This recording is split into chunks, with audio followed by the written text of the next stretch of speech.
အရက်ဆောင်းလို့ကောင်းတဲ့ဆန်အရက်၅ပေါင်းလုံးလေးမြောက်ရေးပေးပါမယ်ခင်ဗျာငါ့ကိုရေချိုးပေးထားမယ်ငါ့ကိုတင်မောပုံစံလုံးလေးပါပြမယ်ဗျာကြောပေါ်ကနေဟိုဘက်ဒီဘက်မုံမယ်အောက်ဘက်ကနေလည်းဟိုဘက်ဒီဘက်နှစ်လက်မလောက်မုံပြီးတော့ထွက်နေတဲ့အယိုးလေးကိုညှက်လိုက်မယ်ဒါဆိုမောက်လို့ကောင်းသွားပြီပြီးတော့ဒီကြောရိုးလေးကိုကတ်ကြီးလေးနဲ့ညှက်ထုတ်ပေးလိုက်မယ်ဆိုရင်တင်မောလိုဘာလိုပုံစံလေးဖြစ်သွားပြီဗျာဘာလိုနဲ့ပို့တူသလိုပဲဂျင်းစပလင်စက်သွမိတ်ကိုပကံမှာဖြန့်ထားမယ်ငါတင်မောလေးကိုပကံမှာတင်လိုက်မယ်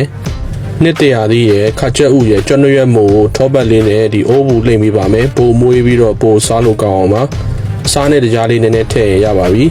sauce ပြောမယ် QZ တစ်စုံပဲငမြားရဲ့နှစ်စုံခွဲရှာလကားရဲ့အမဲနှစ်စုံပြားရည်တစ်စုံဆန်အရက်ထည့်ပါမယ်ကျွန်တော်တို့ဒီရေမြင့်ဆန်အရက်ဟုတ်ပါဘူးစင်မြင့်မြမတဘာဝဆန်အရက်ကိုသုံးပါတယ်ဒီစင်မြင့်ဆန်အရက်ကို၄စုံထည့်ပေးရပါမယ်ပြီးတော့နှက်အောင်မွေထားပါငါးဘော်ကိုခုနလိမ့်ထားတဲ့အစာပလာလေးတွေတင်မယ်ပြီးဖြော်ထားတဲ့ sauce ကိုနေရာအနှံ့လိုက်ဆန်ပေးလိုက်မယ်စားမထည့်ရပါဘူးเนาะသူကစိမ့်လေးပဲကောင်းတာပါငါးမပေါင်းခင်မျက်နှာအရင်ပေါင်းမယ်ပြီးတော့မှငါးကို12မိနစ်ပေါင်းပေးရပါမယ်